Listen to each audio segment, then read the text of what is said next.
So what I wanted to do now though, so that's what we call flow style Tai Chi, where you don't have to memorize anything. There's also traditional Tai Chi where you do memorize things. You try to get all the details. And so I like to do a little combination of those things sometimes, but mostly flow style is my favorite. So but traditional Tai Chi is beautiful and it really has other benefits, such as improving cognitive function even more. So it is good to do both. So learning anything is helpful for the brain, right? And so that's what we're going to do today is go through some of the details of some of the movements. All right, so one of them is called parting horse's mane, and it's very similar to warding off, but there are some differences that I'm going to teach you today. All right, so we'll do it based off the flow style. So during the flow, and I'll go to the corner, or maybe I'll go to the side so that you can kind of see a little better. So what we usually do is we step in and catch the moon, right? So this is called embracing the moon, and we're in what's called a T-step, where your toe or your ball of your foot's touching. So that just kind of gives us a little balance as we come in, because we always want to come in before we go out. It's the yin and the yang. All right, we always want to contract before we expand. Right, that's one of the principles of Tai Chi. It's how we develop so much power, even if your opponent's bigger than you could actually still be successful by using these principles. All right, so first we gather in and then we step out. So as we step out, we step into a bow step. All right, so I'll just demonstrate it first and then we'll kind of break it down a little bit more. So we step into a bow step, the bottom arm floats up kind of diagonally, the other hand pushes down. All right, so this is parting horse's mane. All right, so I'm just gonna, now we go into a lot more detail in our courses, but I'm just gonna give you an overview today. And so what's happening, and just kind of explain what's happening. So what's happening is we're in a bow step. So the bow step is when one foot's forward, facing straight ahead. We'll call that 0 degrees. The back foot is out 45 degrees. All right, so not 90. You can do that if you want, but traditionally it's 45. The front knee is bent. The back leg is mostly straight, but a slight bend. You never really want to lock out the joints when you're standing on them if you can help it. It usually, what it does is it puts too much stress on the joints, kind of bone on bone. But if you bend slightly, you activate the muscles. So it makes you stronger and keeps your joints healthy. All right, so this is the bow step. So there's a channel. So for some people, maybe you're familiar with yoga, where you're kind of in this narrow stance, maybe doing some yoga postures.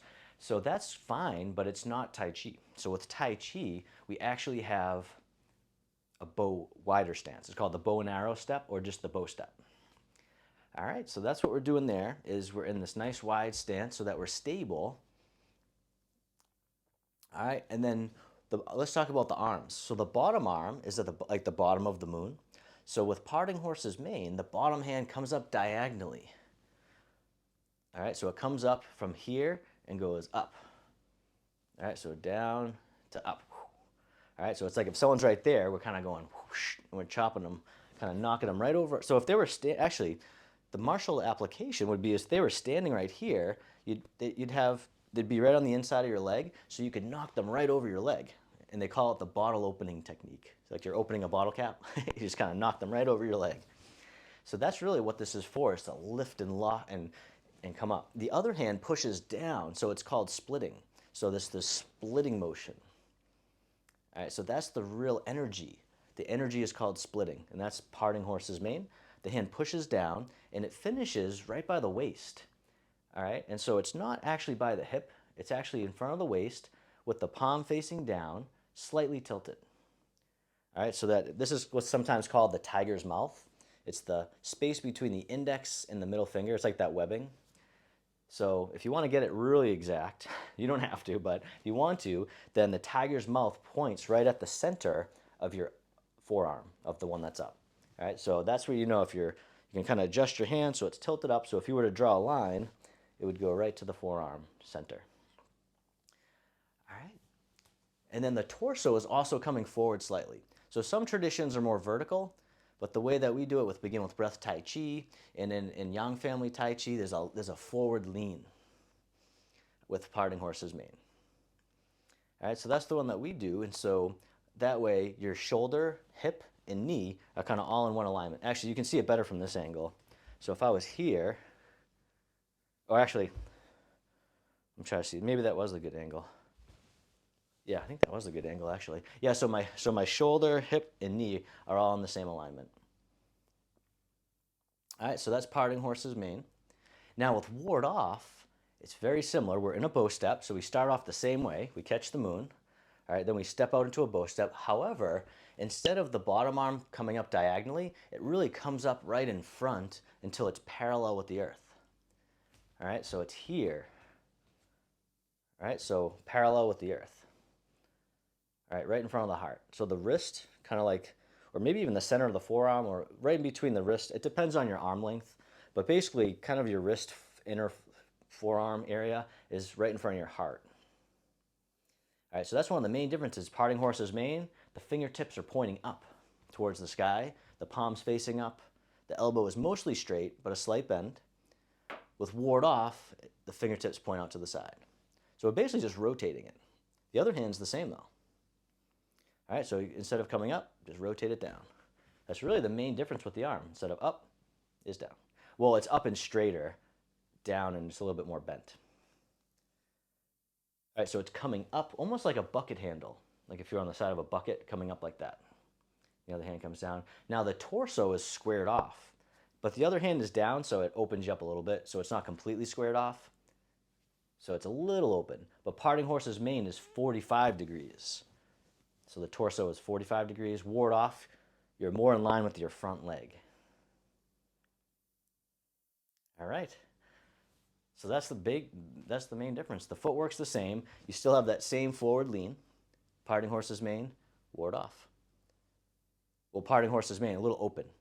Ward off, a little bit more squared off.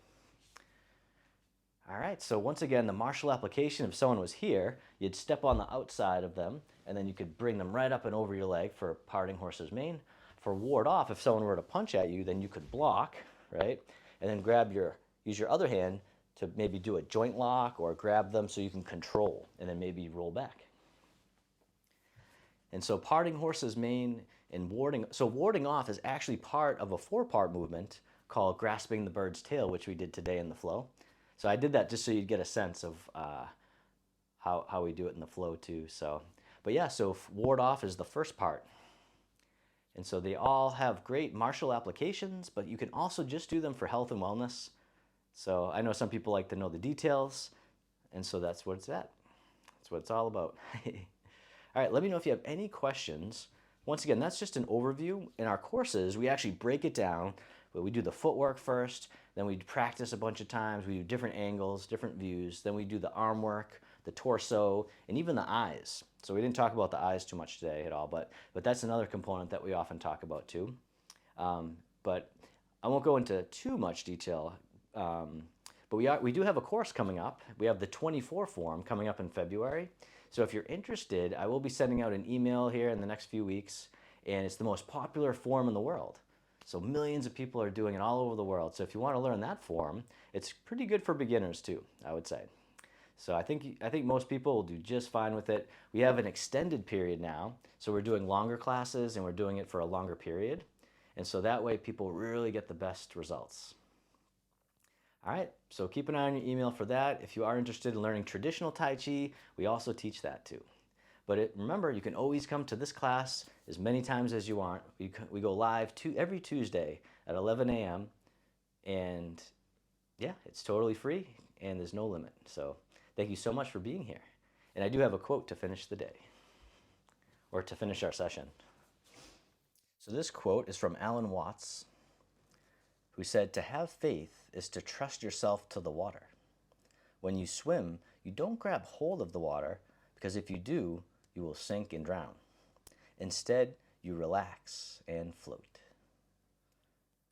So I love that. It's really in line with our Tai Chi principles of not tensing up so much, just letting go, mastering softness. And then you can always transform it into hardness. But first, you have to master softness. And I would recommend doing that for even the first year. Just focus on letting go of tension. All right, then you can move more efficiently. You'll feel more energetic because you'll have more energy because you won't be wasting it just being tense all the time. All right, so we can really let go, feel more energetic, and just really feel just more relaxed in life. And we'll have a great tool for stress.